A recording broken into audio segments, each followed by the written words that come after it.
So I'd like to take a moment to introduce Benjamin Lee. He's our presenter for today. And we could literally, with his bio, I could just put inserts really smart guy. He's got an amazing bio.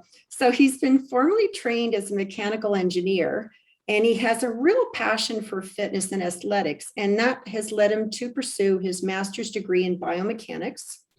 And he has research on the assessment and prescription of exercise for low back injury prevention and rehabilitation.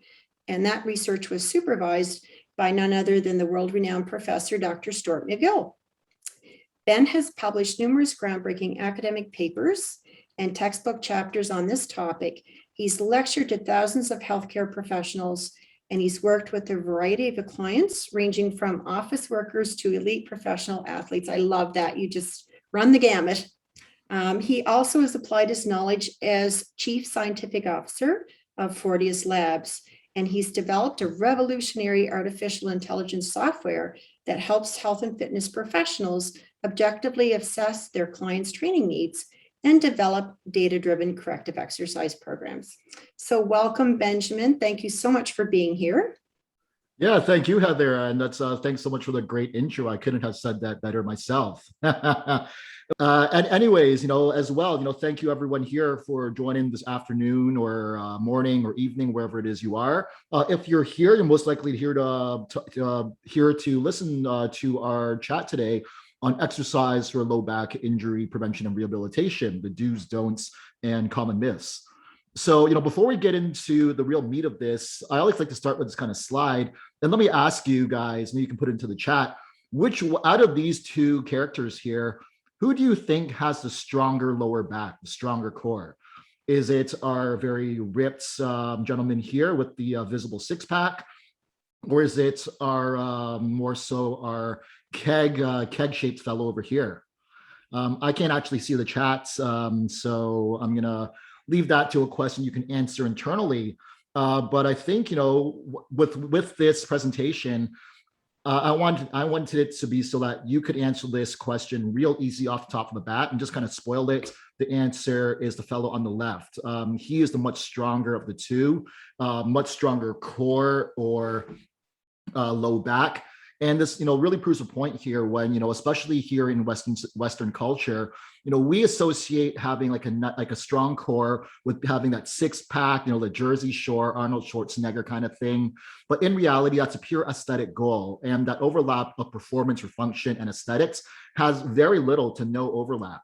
And that example, this fellow on the left here with the stronger core, his name is Zydrunas Zavickis, Lithuanian strongman. Here he is deadlifting close to 1,200 pounds.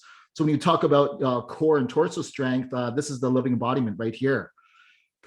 So the way I like to break today down is into a few different areas. First, we're getting into the more so the hardcore science of spine biomechanics, the anatomy of the torso, as well as pain response. Because without that prerequisite knowledge, understanding then how to actually assess and develop exercise programs for low back pain prevention and rehab becomes very difficult. Always like the idea of we must first understand the task at hand before we can act on it. So without further ado, basic spine anatomy. So this might be very basic for a lot of you guys, who have had the formal education in this field. But when we talk about the spine and the back, we're really talking about all what we call the vertebral segments or vertebra, the bones that compose the spine. And the spine is composed of these four primary segments: your cervical spine, which is your neck in layman's terms, the thoracic spine, which is the upper back, the lumbar spine, which is the low back, and the sacrum, which is, the quote unquote tailbone. So what's interesting about the way the spine, I guess, either evolved or designed, depending on your personal theories, is that as you move further down the spine, we start to see a decrease in range of motion. Think about your neck and how much range of motion you can get when you're moving your head in all directions. But when you get down to the lumbar spine, this is really of all the junctions can be considered the least mobile of the major junctions, not considering the sacrum, which is just a single fused bone.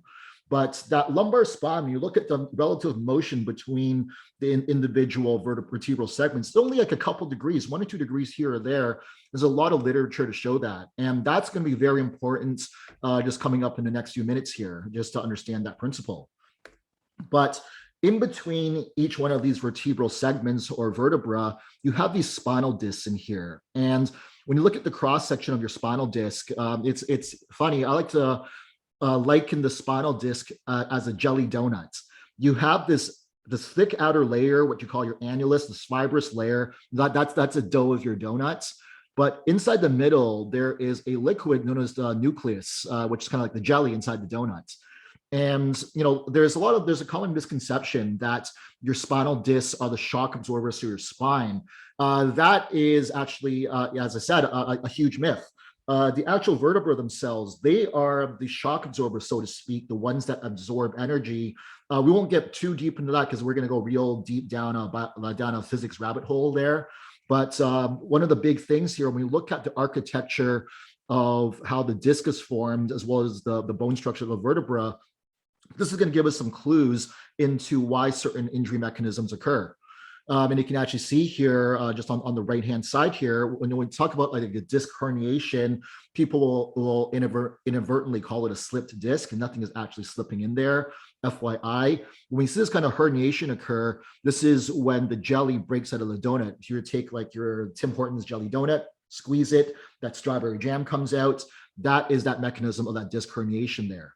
But moving forward, so, with your spine, and it is then covered by a whole thick layer of different kind of muscles. We're not going to get too deep into the nomenclature, the naming of the muscles, but all these core muscles, you have like this outer layer, like your rectus abdominis, which is, like your six-pack muscles, and the external obliques.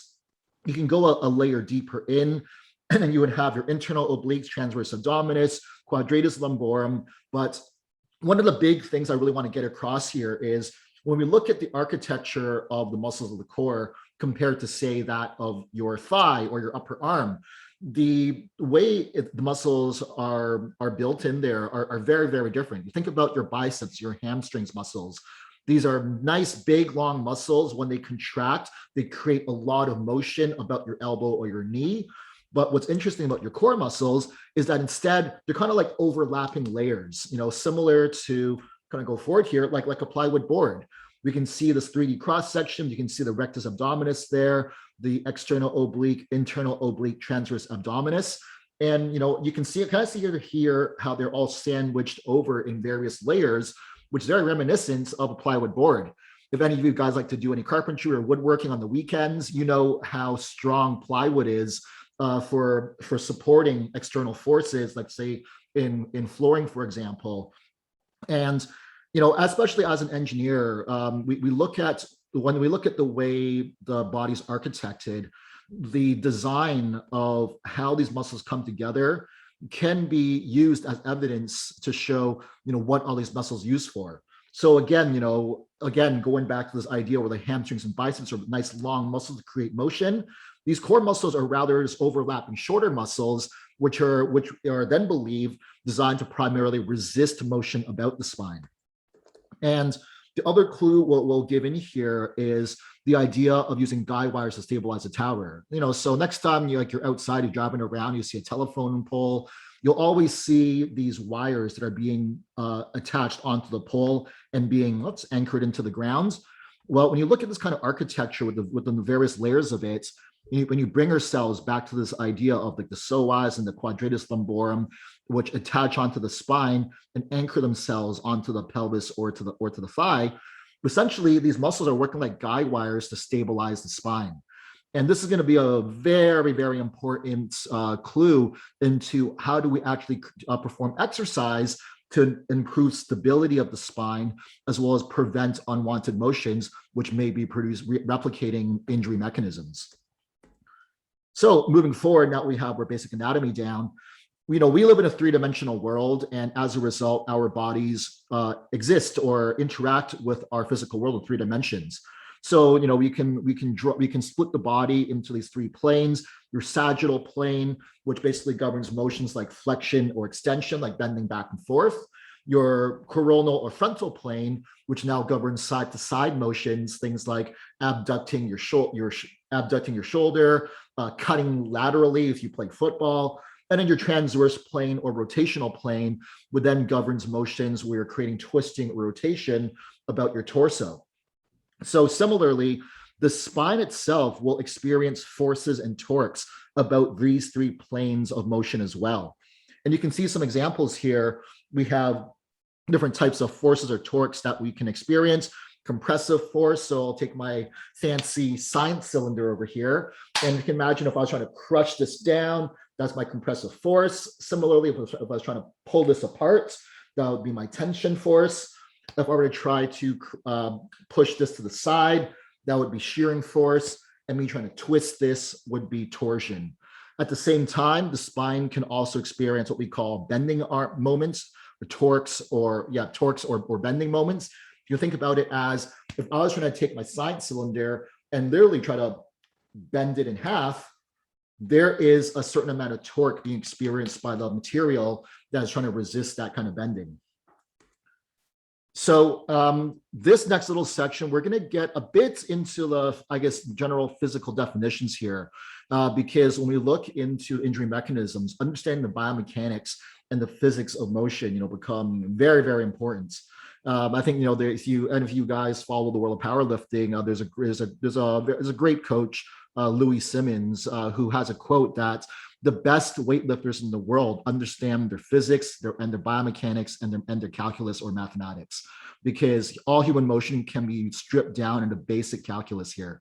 But anyways, so when we talk about forces, this is going back to Sir Isaac Newton's laws of motion, and we can define force as the push or the pull on an object, that has mass that causes it to change its velocity. So basically, think about if someone is going to push you, you get in a head-on car collision, your foot striking the ground. These are all examples of forces. And the way we can calculate force is by its physical definition, mass of the object multiplied by the acceleration that's moving at.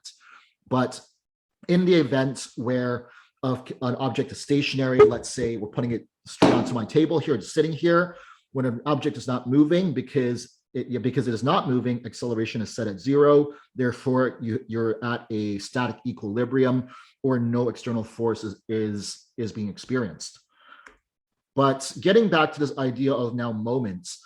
So, to define it a bit better, a moment or torque, just another term for it, is the amount of rotational force, quote unquote, experienced by an object. And the way we calculate the moment is by its physical definition, the amount of force applied to an object multiplied by its moment arm or distance that is from the point of application towards the area we're calculating a moment for. So in this case of, we'll see here on the left-hand side, we have this fellow here that's lifting a box off the ground. The box exerts 10 newtons of force downwards, and it's about 1 meter away from his low back. So if I were to calculate then lumbar or low back moments or torques, that's using this definition here, our force is 10 newtons, our moment arm or distance from the point of force application towards the low back is 1 meter. That moment is equal to now, F is now equal to 10 newtons, distance equal to 1 meter. So then your moment is now equal to 10 Newton meters. So just one last little thing on the physics side of things, tying it back into the anatomy. So when a muscle contracts, think about, just right now sitting at your desk, you can flex your bicep, squeeze a muscle. But whenever you activate a muscle, you get two quantities out of it. You get force and you get stiffness. So the way we like to word things in the world of engineering is that stiffness is always stabilizing, but excessive forces may be destabilizing or pain-provoking. And I'll give an example here, just showing, like, we have an arbitrary, stick, or let's say our good old science cylinder here, and I'm going to put it on the table. I'm now going to take an external force and apply a compressive force to it as hard as I can. Eventually, if I apply enough force, this thing is going to break. It's going to buckle. but the amount of stiffness, how stiff this material is, directly correlates to how stable it is. So what I'm saying is the greater stiffness this object has, the more force it can resist until it buckles. But the issue is, because I have these muscles that are attaching onto the spine, when they activate, they create force.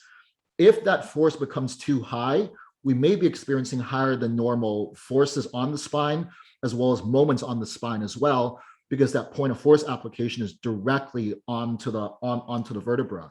So, when we look at designing exercises, the goal of any exercise is not to generate as much force as possible, but rather, how do we optimize to increase stiffness without exceeding the amount of force that our spine can tolerate, especially with someone who's already currently in a pain state. And that's going to be a big goal when we get into the exercise portion of this series. So before I get going, I also actually want to stop real quickly here. Does anyone have any questions about anything I just said up until now? Happy to answer, because even when I used to TA these biomechanics courses, it's a lot. I understand it's a lot to take in at once, and we just went through basic physics in about 10 minutes. So yeah, if anyone has any questions, I am happy to answer. And that can go into the chat. So the Q&A down at the bottom, if you wanted to pop any questions in.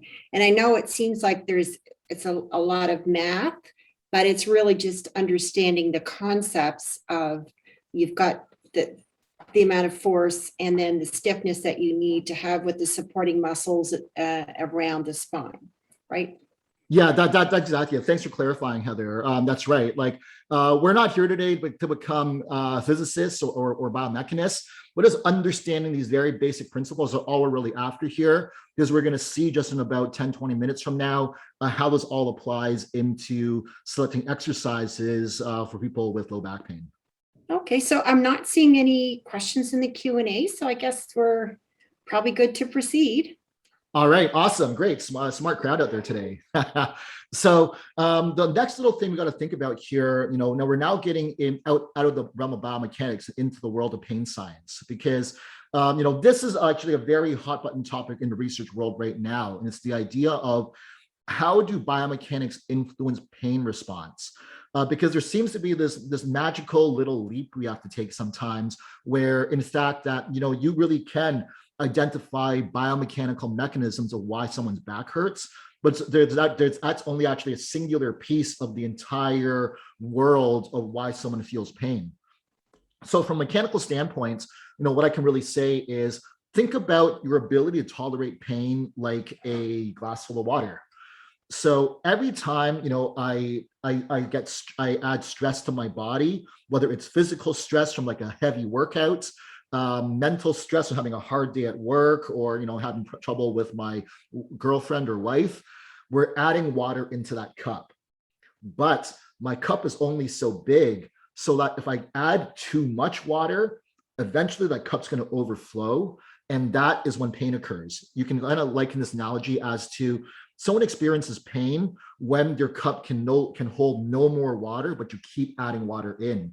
And when you hear, anecdotal stories about someone telling you, oh, they blew their back out lifting a pencil off the ground. A pencil weighs about maybe 10 grams or so. And how do you rationalize that, the amount of torque experienced by your spine lifting a 10-gram pencil off the ground was enough to bust your back out? But this is where that idea of load accumulation occurs from, was that picking up the pencil off the ground was the final insult, quite literally the straw that broke the camel's back, that last little drip of water that made your cup overflow. But when we think about, okay, that's all well and good, what do we actually do about that? There are, 3 approaches we can take towards, how do we prevent this from happening? So number one is that we can stop adding water to our cup. Easier said than done, especially if you or your client work very physically strenuous jobs, or such as working in a warehouse, being a competitive athlete. There are certain points where you have to understand that your body will be experiencing a certain amount of load that you must prepare for. So if that's the case, and we aren't able to remove that, then the next key will be to actually drain our cup, pour the water out. And that could be done through rest and therapeutic and therapeutic means, such as your foam rolling, breathing work, any kind of mental de-stressors, anything that helps promote relaxation. But the third thing we can do is actually grow the size of your cup. And this is the big difference between an engineered material like a glass or a biological material like your muscle tissues, tendons, and ligaments, is that the biological tissue has an adaptation to it. So that if we can address or put just the right amount of load on your body without making the cup overflow, that cup grows over time. And examples of that cup growing over time, if any of you guys follow, seen the movie Kickboxer, the old Jean-Claude Van Damme movie, or familiar with Muay Thai fighters, you can go on Instagram, you see videos of these, of like a little 120-pound Thai man kicking a banana tree down with the shins. And it's that, if we tried that, you would hit that and you probably end up breaking your leg. But the idea of that bone strengthening over time, over the fact that this Muay Thai fighter has been kicking pads with that shin since, he was 5 years old up until he's 25, that idea of that shin adapting and growing to absorb that force, this is an example of that growing over time. So this is why careful exercise selection to not make your cup overflow, but just enough load to cause the cup to adapt to a new size. That is the critical $1 million question of how do we achieve that. So the other analogy I'll give you, and the big reason I really talk about not provoking pain during exercise, is that there's a very interesting feedback loop that occurs within the brain. And an example here, let's say your thumb hurts because you just bashed it with a hammer. You were trying to doing like a little home carpentry project. You were hammering a nail in and you bashed your thumb and you thought, ow, that really hurts. So, but you do it again. You think, oh, that hurt even more. You try it again. Ow, that hurt even more this time. So if I were to ask you, what should I do to help with the pain in my thumb? Would the answer be to foam roll it? Would it be to put it in a cast? Would it be to do a bunch of rehab exercises for it? Well, I mean, those are all good steps afterwards, but the very first step of not making your thumb hurt is to stop hitting yourself with the hammer. So this is the big thing where if one of your clients tells you, oh yeah, it hurts my back every time I crunch forward. Well, if we keep making them do exercises where they keep crunching forward, keep exacerbating that pain, they're never going to get out of pain. So just keep bashing that thumb with a hammer. So this, I thought this term is warranted its own slide because of how important it is, but that's a big thing. Stop chasing pain.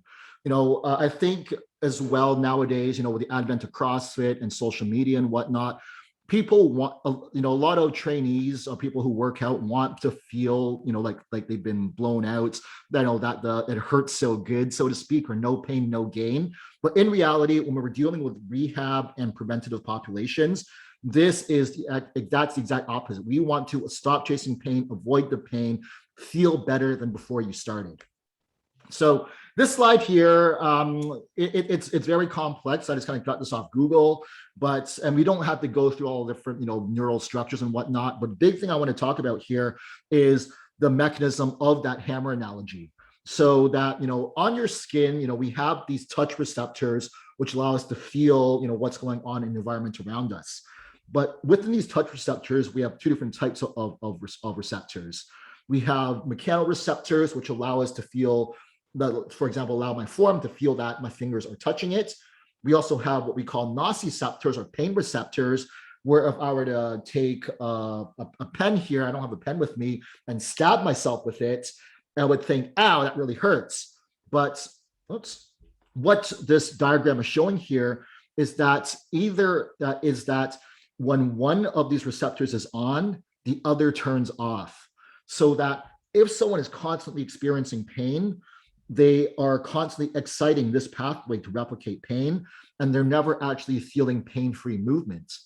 But if we can get our clients to experience pain-free movement more often without exciting this painful block, it becomes much more difficult for this painful stimulus cycle to occur.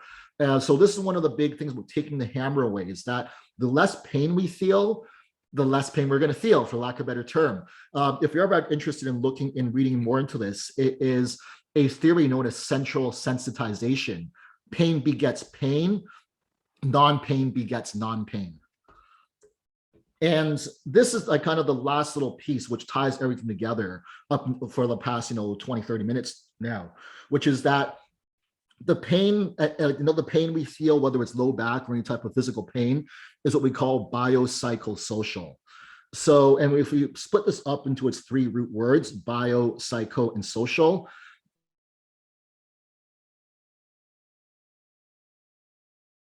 are what's the amount of force your body absorbs during the day? What are your past injury histories? Do you have any structural deficits because of a torn muscle or torn tendon? What's the physiology of your body, and what does that mean in terms of your tolerance to exercise? So you think about it as, your consciousness, what allows you to perceive the world around you is housed by this physical body, which is what allows you to interact with the physical world.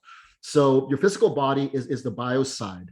We still have the psychosocial, which affects the cognitive aspects of pain response and exercise training. So when we think about the word psychos, like the psychology, we're thinking about from your clients, what are their thought processes? What are their mental states? And what are their fears? Because, I'm sure, we've all experienced this. If you have a fear of heights, let's say you're up at the CN Tower doing the edge walk, here in Toronto, and you look down and all you see is Bremner Avenue. Everyone's looking at tiny little ants, and we start shaking. We can't reproduce our normal walking gait because of that fear avoidance. When you think about someone who's been in chronic low back pain for months, if not years, they're afraid to move. And I think one of the worst things we can do to that client is to tell them, don't do this, don't do that. You do the finger wagging, and all it does is create this repetitive fear state in their mind, which therefore then affects their ability to move or their biomechanics.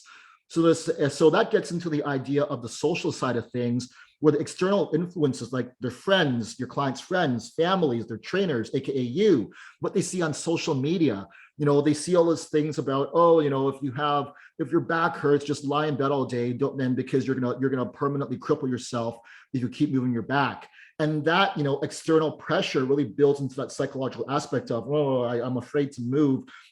I shouldn't be walking around because I'm afraid I'm going to get hit by a car and I'm going to become a quadriplegic. And that then affects our ability to move. So one of the big things here is, again, when we're working with our clients in that bigger picture, we're not just addressing them as an object or as a machine. Otherwise, you wouldn't be in the field, you'd be an engineer. But we have to deal with how the social factors of their life influence their psychology, which then has an effect on their biomechanics. So putting it all together. So, and when we're looking at developing exercise plans for low back pain, we must first understand, why does their back hurt?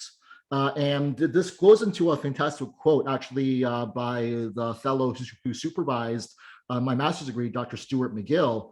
And he would always had a thing or a saying that there's no such thing as non-specific back pain.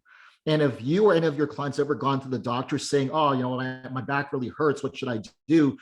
And the doctor might just tell you, you just have generalized non-specific back pain. Here's some Tylenol, here's some Advil, here's some Vicodin. Just take this until you feel better. We can really say is a vestige of just, a lack of scientific understanding of how pain occurs. Because, I firmly believe that all pain has some mechanical root in it. That the origin of that pain, there was some type of biomechanical influence. So therefore, you must understand what are the biomechanics or the physical mechanisms that reproduce pain. And the way we can do that is either through a verbal exchange, as well, but even more valuable would be some type of physical assessment we can do to watch the person move, watch how their body responds to forces, postures, and movements. So the secondary part, when we're now looking at the psychosocial aspect, so understanding the mental state as well as the goals of the clients. I'm sure you've all had clients, who kind of questioned you, saying, why are we doing these exercises? Why am I even here? Why am I doing this? And that when they start getting discouraged like that, it starts leading into that, that big problem we all know about, which is exercise adherence and compliance.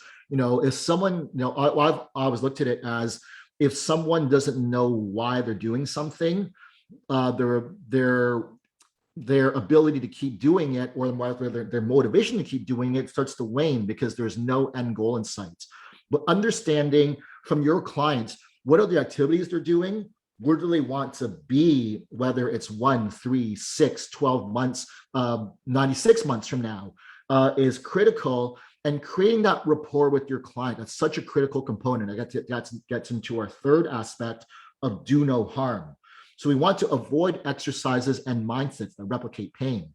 So from a biomechanical perspective, where it's that idea of your central sensitization theory, we want to take the hammers away.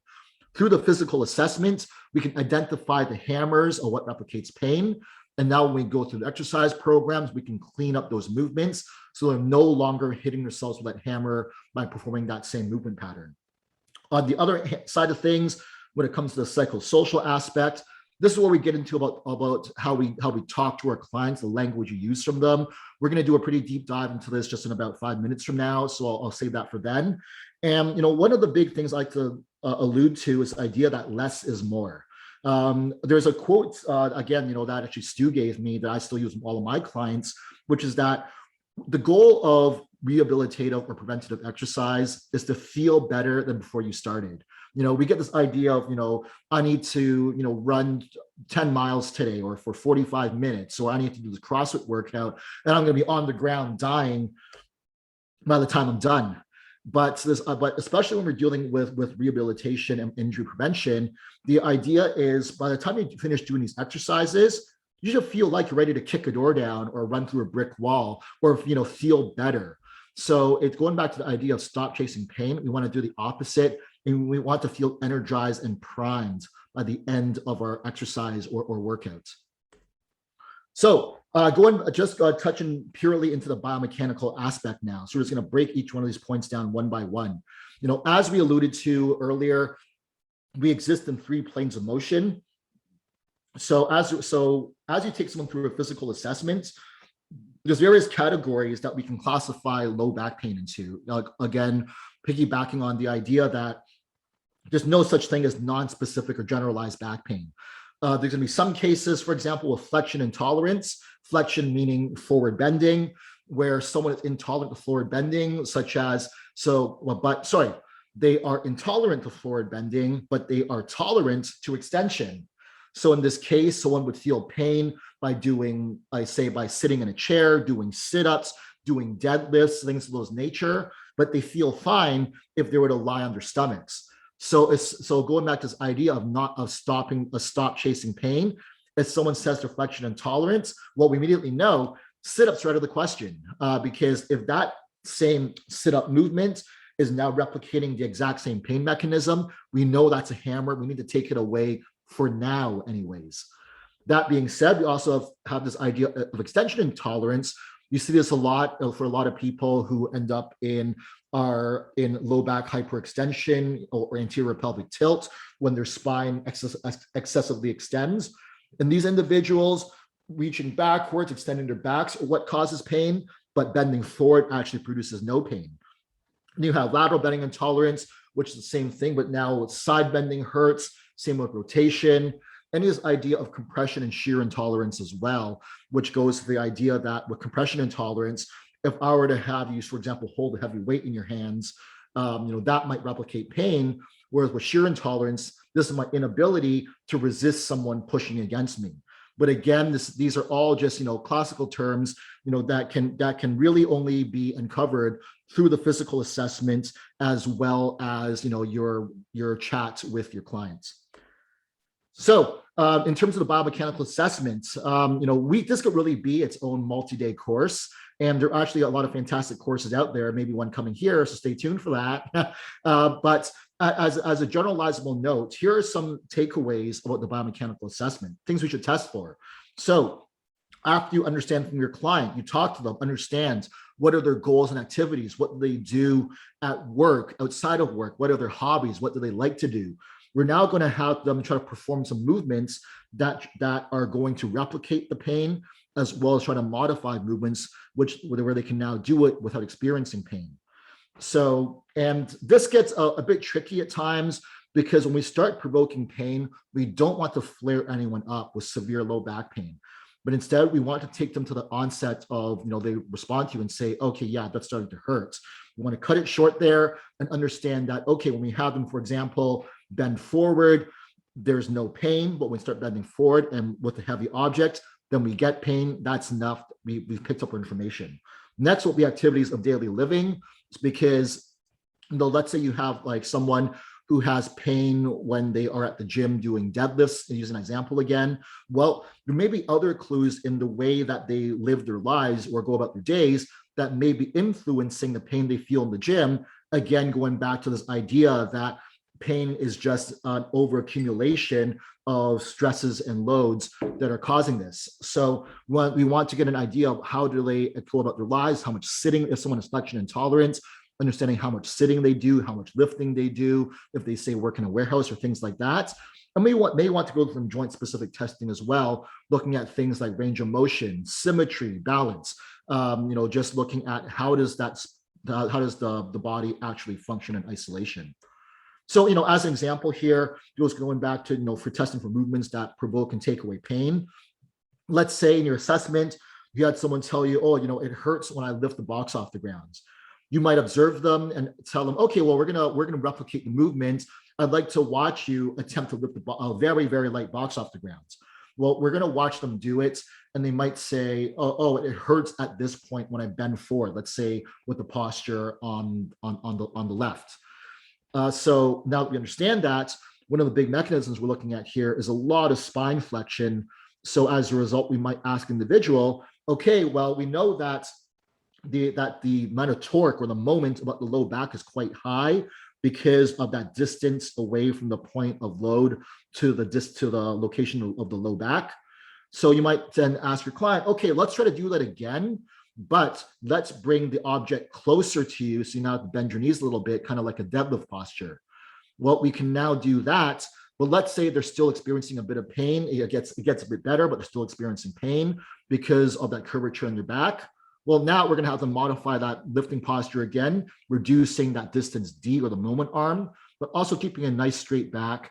And by being able to peel away the layers and being able to understand, what is causing pain here, we can actually now formulate our exercise selection around that. So similarly, if there are specific activities of daily living that hurt them, let's say you got a guy who likes to go to the gym, again, deadlift is a very classical case. You might actually want to watch them pull a few reps, starting with just an empty bar all the way up, gradually increasing load until that discomfort starts to onset. And we can use clues in their movement as to how do we go about resolving this.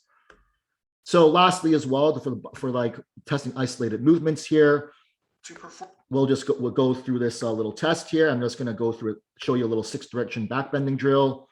I'm going to fast forward through here a bit. What we're going to do is have the subject standing nice and tall. We're just going to watch them bend their spines in 6 directions. That's our forward flexion. That is our extension. Lateral bending. We're going to go to both sides. And then finally, the final planar movement, we're going to go through axial rotation. But the key with this is that we're looking for certain clues. Number one, is pain replicated in any of these movements? Number two, are there any major asymmetries or compensations in the way someone moves that may seem atypical of a healthy motion? And this is just more information to add into our biomechanical assessment to understand that, for example, if someone has very limited bending or rotation on one side versus another, this may be a clue into why someone experiences pain. Oops. So moving forward a bit more. So this really ties back in, to the idea of non-specific pain, back pain, which is that not all low back injuries are the same. Someone who is flexion intolerant is going to have a very different setup or set of recommendations or path moving forward than someone who has extension intolerance, and vice versa. So we cannot treat every single low back pain case the same because the mechanisms of pain are may be completely different. So when it comes to now moving on to the secondary piece, the psychosocial assessment, we don't have to really, dive deep into this diagram here, but we're looking at positive reinforcement versus negative reinforcement. And one of the big things is that when you deal with your clients, we're really after creating self-efficacy, optimism, and acceptance, making it so that your client can eventually run on their own feet. They can fly on their own. They can be confident in their movements. But when we start using, certain buzzwords or certain language tones, this becomes a very critical aspect because it starts, causing that psychosocial effect to occur. They start catastrophizing their condition. They think, oh, I'm never going to get better. I can't move anymore. I can't enjoy my life like I used to. I'm just going to be sad and sit on my couch and not move my body anymore. But, as personal trainers, exercise physiologists, that's the opposite of what we want to accomplish. We want to promote healthy aging, healthy lifestyles, healthy movements. So as a result, this idea of psychosocial assessment becomes quite critical to understand the mental state of your client and how to improve upon it. So one of the big things is basic semantics, the language we use. Instead of saying things like, you're going to hurt yourself, do not do this, hey, you're stuck like this forever, or you can only do these exercises. These are very catastrophizing words, that may cause a negative feedback loop into someone's mind. But instead, what we want to do is show compassion. As their trainer, they're with you because they know that you're a good technical trainer. You can get them great results, but they're paying to spend time with you. And basically, no one wants to spend time with a jerk. So as a result, you really want to show that compassionate aspect because that human rapport. And I think especially over this past little COVID while, especially last year when we're all locked indoors, that idea of having compassion or physical human interaction becomes such a critical component for both mental and physical health. So instead of wagging your finger at your clients, you want to create that rapport. Tell them, hey, I understand your concerns, completely valid. Here's how we're going to move forward. Or instead of telling them they can't do certain exercises, you might tell them, hey, for now we're going to avoid that because it's replicating pain. But instead, here's other movements that we're going to do with you that are going to give you just as great of a workout. Or they're not like this forever. Your abilities will improve over time. Having that positive reinforcement really, really goes a long way. And trust me, as a pure engineer and a biomechanics guy, this was very lost on me in the very early stages of my career. But this is just as important as a physical component. So we'll skip through this because there's just a lot of words here, but it's just a real quick example of showing validation versus invalidation. So, when you talk to your patients, you ask them, hey, how do you feel? Like, how's your mental state? They might say, oh, I'm not feeling too good. It's Mother's Day last weekend, it wasn't really a good time because I couldn't see my family. So, instead of just, brushing them off saying, okay, yeah, whatever, let's get into the workout. Spend some time with them and say, hey, I get it's really tough for you. Is it usually like this? And, just show them that you care. That's basically what we're really after here. All right, so now getting into the main meat of this. So exercises. So again, this is just signifying here that the goal of the exercise here is to not look like this. If we're on the ground dying after a workout, maybe if you're a CrossFit competitor or like competitive athlete that needs to push their lactic threshold, okay, sure. But again, if you're dealing with the lay population, people who are currently in pain, this is the worst possible outcome right here. They want to feel like, again, they could run through a brick wall or kick down a door, feel physically able-bodied. That really is the goal here. So basic principles of developing your exercise program. You want to create the first and foremost thing is to create good spinal hygiene, quote unquote. Basically, avoiding the mechanisms that cause pain. So if someone is flexion intolerant, we're going to avoid movements that create spinal flexion, but instead teach them how to maintain a neutral spine posture during movements that require them to bend their torso. The second thing is we're going to learn to create core stiffness. We're actually going to get into an example of this just actually right after the slide. But the third tenet or principle here is that we want to develop isometric or static stability first. Just hold on to that thought because we are going to do a pretty deep dive into that. And as well, very lastly, when you're designing the overall program, we want to understand the client's end goals and activities so we can progress them accordingly. When we start out with these basic exercises, they are, very low load, very low intensity exercises. And their whole purpose is to create stability through creating stiffness. But let's say you have a client that likes to rock climb or I don't know, they like to train mixed martial arts as like a random example there. Being able to be conditioned to withstand the forces that come with rock climbing or MMA doing your basic rehab exercises are not going to be enough. So understanding how do I progress them in a safe and effective manner is critical to their overall success. So we talked about this idea of isometric stability. And this little continuum, it's actually the topic of my master's thesis of how do we actually periodize or create progression of core exercise. So we have our basic static stability exercises. Basically, when we think about isometric or statics, we're thinking about exercises that do not create any motion. So think about planks, side bridges, bird dogs, just learning how to hold static postures, but creating core stiffness or activation of those muscles to actually just learn how to turn them on and brace the spine in a nice neutral posture. We'll then progress to quasi-static motions, which now involve very light motion of the limbs, maybe some external weights or forces to just increase the challenge. As they get better at that, we can now start getting into dynamic motions, things that require the motion of the limbs while still stabilizing the torso.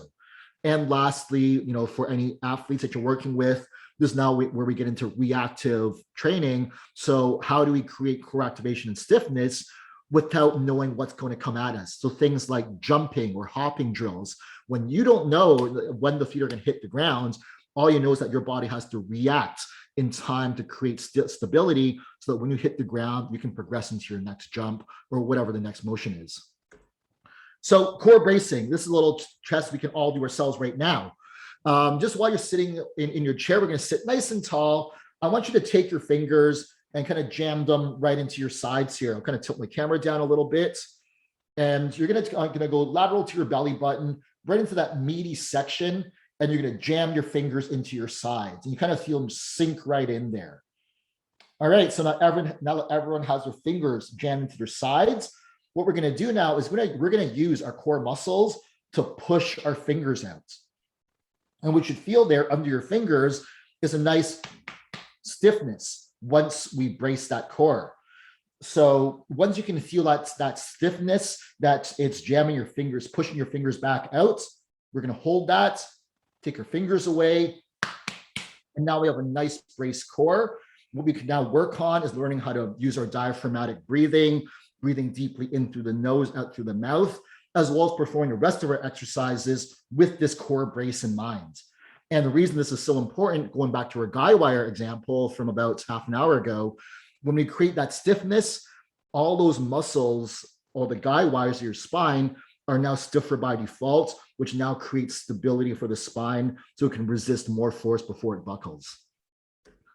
All right, in terms of actual exercises, here are just like some very, very quick examples. When we get into isometric exercises, we're looking at, one of them, which would be the curl up or the McGill curl up. This is creating very basic core activation of the anterior core muscles like the rectus abdominis. You'll notice here as they do the motion, this is not like a crunch where you're trying to crunch and trying to get your head to your knee, but instead we're treating the spine like a steel rod, trying to lift the chest off the ground and using those anterior core muscles to hold you in place. So this is why it's considered isometric, is that when this lady is holding the top portion of her curl up, notice there's no motion in the neck, no motion in her spine, and she's holding that for a set of 10 seconds. And the challenge here is to keep the abdominal muscles working to hold her in that position without unwanted motion. Similarly, the side bridge is the lateral version of this exercise. I'll just kind of fast forward through this for time's sake here. But what we're trying to do here, once again, is we're getting into a position where now the lateral core muscles, let me just actually bring this up here. The lateral core muscles are now holding the spine in place in a neutral position without letting the torso move. If you think about, if you're holding this position, gravity is going to want to pull your hips down or just like that, or as you get tired, your hips are going to push backwards. Our goal here is to avoid these types of compensation movements, but instead we're using that core stiffness to hold ourselves in this neutral position. And lastly, the bird dog. Moving forward here is our last little static exercise. The bird dog is a bodyweight correction. We're actually going, and what this will do is now develop endurance, isometric endurance of the posterior muscles, so things of the low back, upper back, and glutes. So it's exercise. So with the curl up side bridge and bird dog, these are actually known, within the industry as the non-negotiable big three, to steal a Stu McGill term.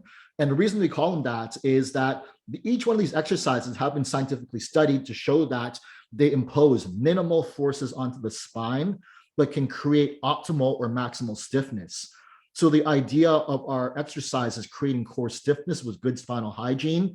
These three exercises are the very definition right here, because they're promoting non-painful or pain-free neutral postures while teaching the core muscles how to activate and create stiffness. But now moving it on a bit, getting into our quasi-static examples, here is one known as the Payload press, which now uses external weight to create a resistance of motion. So this is what we call an anti-rotation Payload press, because as this fellow here performs the movement, he's going to hold the cable face to the side, holding a cable at chest height. As he drives his arm out, the force of that cable is going to want to cause his torso to rotate. So he's using his core muscles to keep his torso facing forward and creating that anti-rotation torque, so to speak. But now moving it on a bit more into our dynamic example, here's an example of exercise called stir the pot.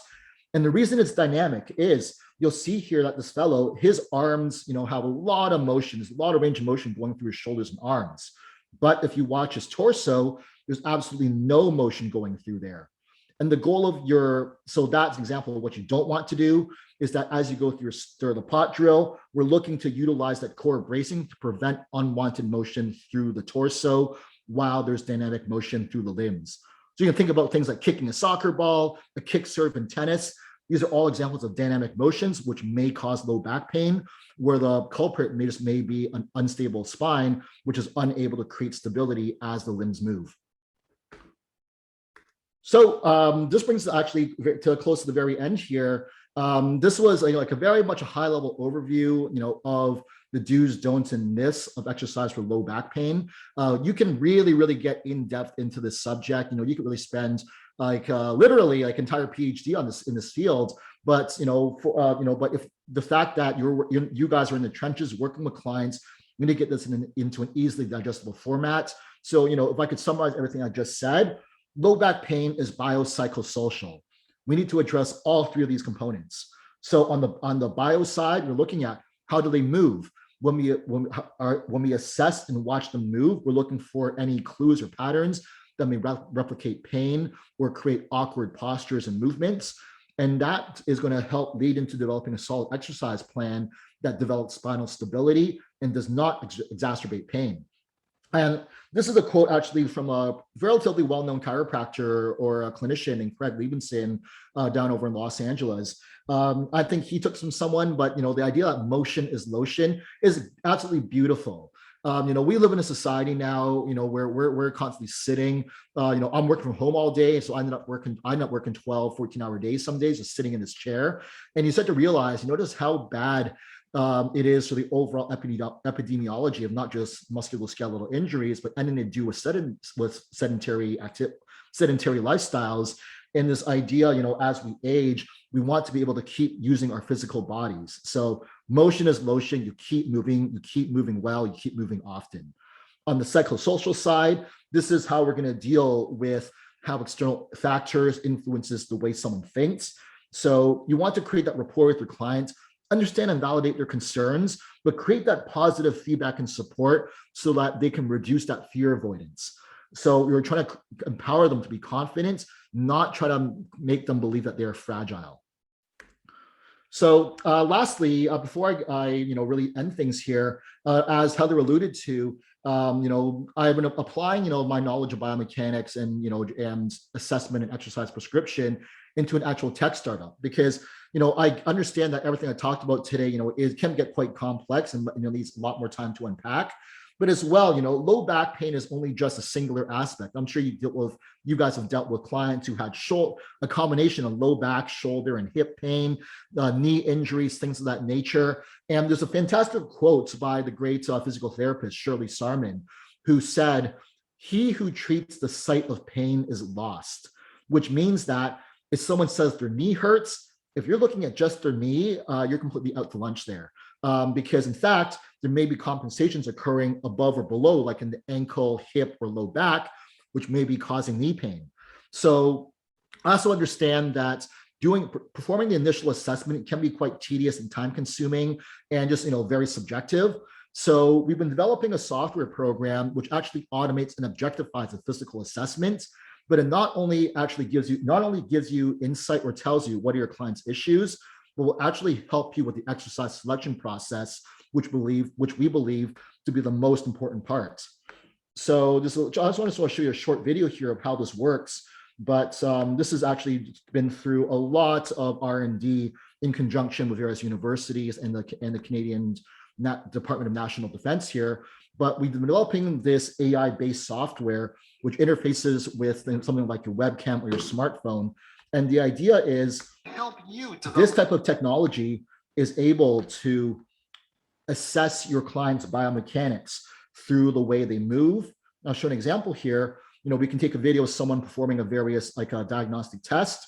Our AI algorithm captures this quantitative data on how their body moves, all their biomechanics, all like the postures and the movements, things of that nature, asymmetries, joint coordinations. And we take all that data to now develop a very in-depth analysis of what are potential risky areas on the human body and what are exercises that may help them improve upon their limitations. So what we're looking at here, the way I like to describe it is that it's like having an exercise science PhD in your pocket. With this, it not only can help you save time, but actually improve the quality of your assessment and the outcome measures of your exercise programs with your clients. So that about wraps it up for me. I know we're running short on time here, but I'm happy to stick around to answer any questions. So yeah, we can open the floor to questions. And as well, if you guys have any follow-up questions or just want to chat with me more, maybe learn about the software, learn about more in-depth things on low back pain, here are my contact info. You can find me on LinkedIn as well as my email. And you can also check out our company's website, fortiuslabs.com. So yeah, thank you so much. And yeah, let's bring on the questions. Perfect. Okay. So there was a couple of questions that came in as you were speaking. So I'm going to address those first. So can you address the relationship of the pain perception in the muscles and bones to the fascial tissue shapes in response to psychosocial patterning? Oh, wow. Great question, Nick. Yeah. So it's, like the psychosocial aspects, from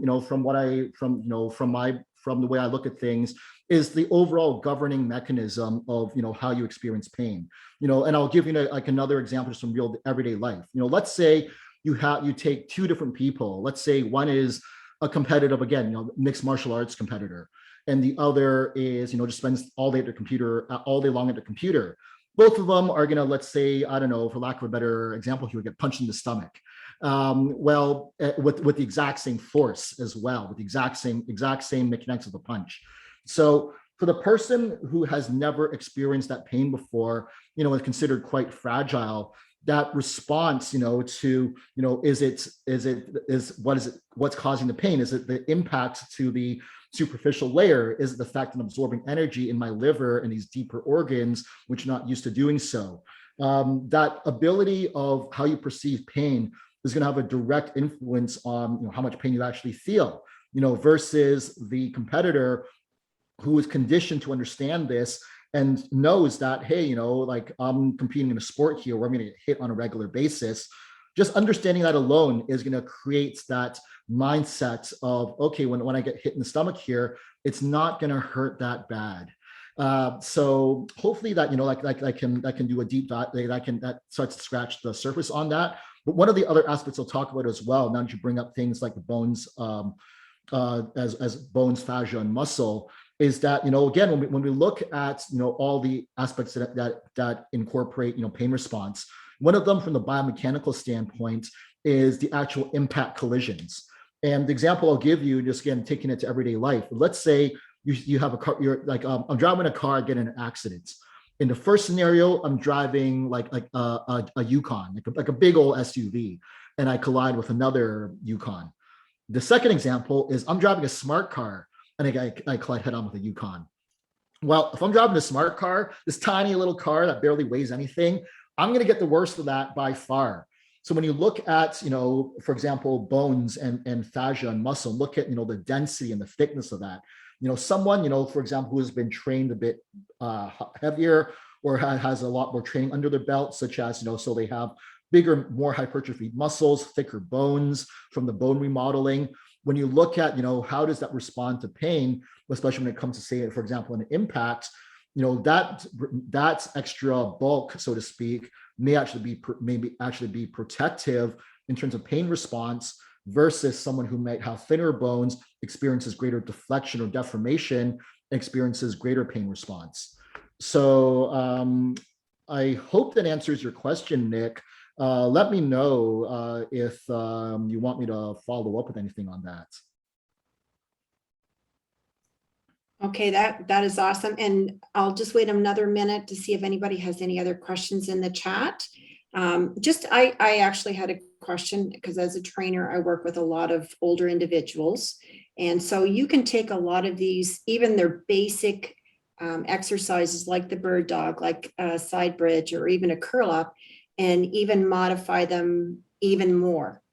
Because if you have some frail individuals, like some older individuals that actually can't get into a side bridge, they have to go on their knees, or even with the curl up because they have to watch their neck when they go. So you can continue to modify it down until you get a place where your client is comfortable to start.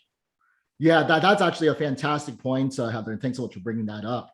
And you're right, like depending, like again, it's all based around this patient or client-centered approach, which is that if your client is unable to do a plank on the ground because they simply don't have the strength to, well, we need to find what's that happy medium. And I touched on this earlier with the idea that the $1 million question is, how do I create just enough load so I'm not making the cup overflow, but I'm creating an adaptation to grow the size of my cup? And to be honest, it's going to change for every single individual. Tying this back to Nick's question somewhat, is that someone, depending on how much load they've experienced throughout their life, their injury history, how much muscle they carry, the density of their bones, all these factors are going to play a lot into what exercises can I withstand. Because let's say you have a 22-year-old male athlete who hurt his back acutely versus a 90-year-old female with chronic low back pain and low bone density. Well, their ability to hold the side bridge from their toes is going to greatly differ depending on their fitness level. So the big key here is to not get caught into the dogma of, I need to be doing this exercise. I need this exercise, that exercise, that exercise. It's more so, what is going to give my client the best response? So for some clients, it might be just simply a matter of doing a side bridge against the wall.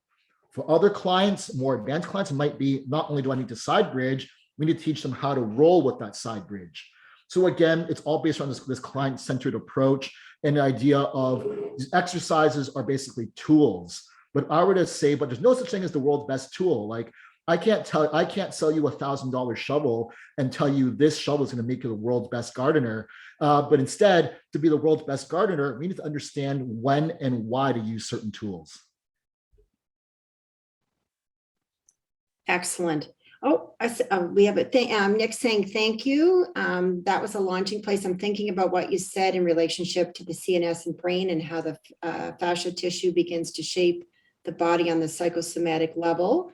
And he says maybe another seminar. And he wanted to know if you're familiar with Tom Meyer's work. Yeah. Great question, Nick. Again, yes. Anatomy Trains, fantastic book. If you guys haven't seen it, heard of it, highly recommend. You can anywhere books are sold. I'm not selling these, so wherever you find these. But we can really do a deep dive into this. I'm trying to think what's the best benefit for everyone here, because for me to if I want to get into this, I feel it's going to take me another about 15 minutes or so. Well, and you know what? Maybe we'll bring you back and we'll do another one. That's a great reason to bring you back. Yeah, you know what? Maybe I would suggest, Nick, I'm going to try to just copy and paste your question here. And if you shoot me a message, I'll answer your question. And perhaps when the newsletter goes out, we can add in a little addendum of the answer to that, so everyone can hear the thoughts on that. Absolutely. Well, we've gone a little over time, but we've had so much great information given to us today. Thank you so much, Benjamin, for talking to us about this important topic. We all have clients that have low back pain. We've probably all experienced it ourselves. So now we have maybe a better idea of what we need to do to support it.